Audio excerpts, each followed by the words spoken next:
Bonsoir à toutes et à tous. Voilà la première femme qui passe. Voilà, je m'appelle Carmen Azevedo, je suis architecte urbaniste et spécialisée dans la restauration du patrimoine. Aujourd'hui, je vais essayer de vous parler un petit peu de ma passion et peut-être que vous convaincre que le patrimoine n'est pas que des difficultés administratives, budgétaires et tout ce tralala. Voilà, ce qui me passionne, c'est ça en fait. C'est l'ancien et le nouveau, et ce que dit, ce qui raconte, ce qui reste encore. Donc je suis dans un espace qui me parle énormément. Et ce dialogue, il est pour moi fondateur. Il faut savoir que je ne sais pas écrire à partir d'une feuille blanche, comme la majorité des architectes. Et donc, j'ai appris à lire et à écrire sur base d'une histoire qui existe déjà. Et ça, avec beaucoup de rigueur, patience, curiosité, conscience professionnelle et respect par rapport à ce que je fais et où je suis. Et c'est de là qu'est né, avec cette conviction, mon bureau Archicase, aujourd'hui formé par 4 collaboratrices qui sont voilà, passionnées du patrimoine tout aussi bien que moi, et plusieurs autres personnes qui tournent autour avec des spécialités complémentaires aux nôtres. Notre philosophie, elle est vraiment ancrée sur la transmission. J'ai dit toujours que j'ai l'impression d'être ce qu'est l'architecture entre la mémoire et la transmission. Et notre volonté, c'est d'imprégner cette mémoire dans l'héritage et que ça puisse durer. Et pour ça, plusieurs projets existent et c'est possible que ça soit réalisé dans différents projets, notamment voilà, dans les milieux urbains, comme un simple tunnel qui vient aboutir dans une des rues les plus anciennes de Bruxelles, par exemple, une cage d'escalier et d'autres. Notre méthodologie, elle repose principalement sur l'observation et l'écoute, donc connaître un lieu par cœur, ou presque, en tout cas, voilà, c'est notre but, et pouvoir alors, avec l'intervention d'autres personnes, pouvoir le saisir et aboutir au projet le plus juste. Ceci, ça se voit à nos chantiers, en fait. On s'aperçoit très vite que notre philosophie et méthodologie permettent que chaque chose soit à sa place et qu'elle soit réutilisée et réappropriée, et que ça se passe de manière naturelle. Et c'est le résultat d'un avant vers un après, avec cet aboutissement et ces engagements qui sont pour nous le respect et la transmission, dans le but de la durabilité.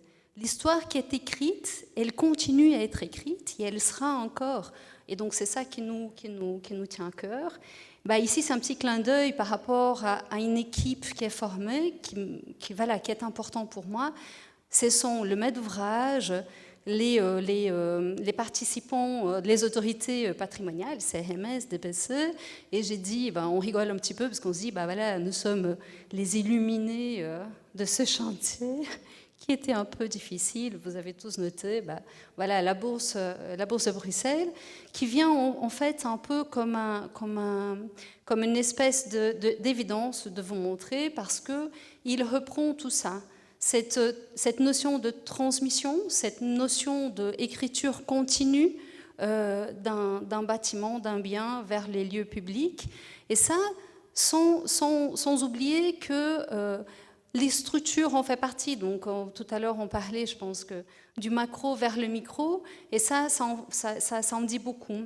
Et dans nos bâtiments anciens, il y a quelque chose qu'on oublie souvent, c'est qu'il y a un savoir-faire qui est très important et qui nous permet alors, au niveau de ces nombreuses couches, à aboutir à un produit que j'estime en tout cas formidable.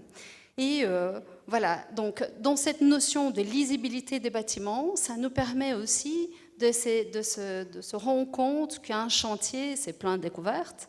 Un exemple par rapport à cette question qui vient affirmer de la mémoire d'un bâtiment, on commence à enlever des couches et des couches et des couches, et on avait des couches, et on découvre un décor intact mural qui raconte toute une histoire. un autre contexte, un autre projet, clin d'œil vers l'art déco, l'année art déco cette année-ci. Et ici, c'est juste pour vous dire que la restauration, elle ne concerne pas que le bâti, elle ne concerne pas qu'une œuvre d'art, mais aussi les milieux où on est, un jardin, un trottoir, une sculpture, voilà.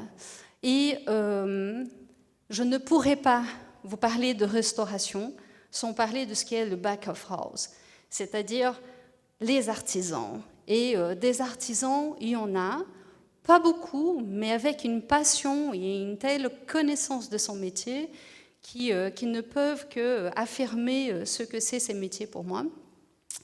La restauration, en bref, et j'essaie de résumer rapidement, ce n'est pas forcément juste de la durabilité et de la transmission. Il y a aussi une connotation qu'on essaye d'appréhender qui va au-delà. Je pense je viens joindre à plusieurs d'entre vous.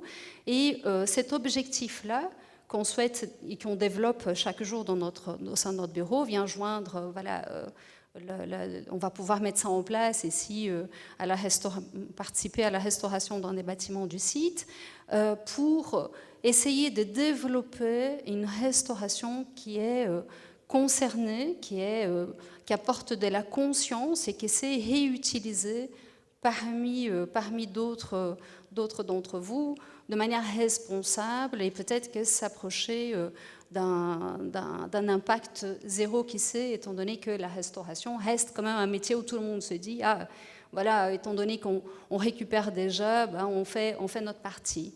Il n'y a pas que. Donc voilà, je vous remercie.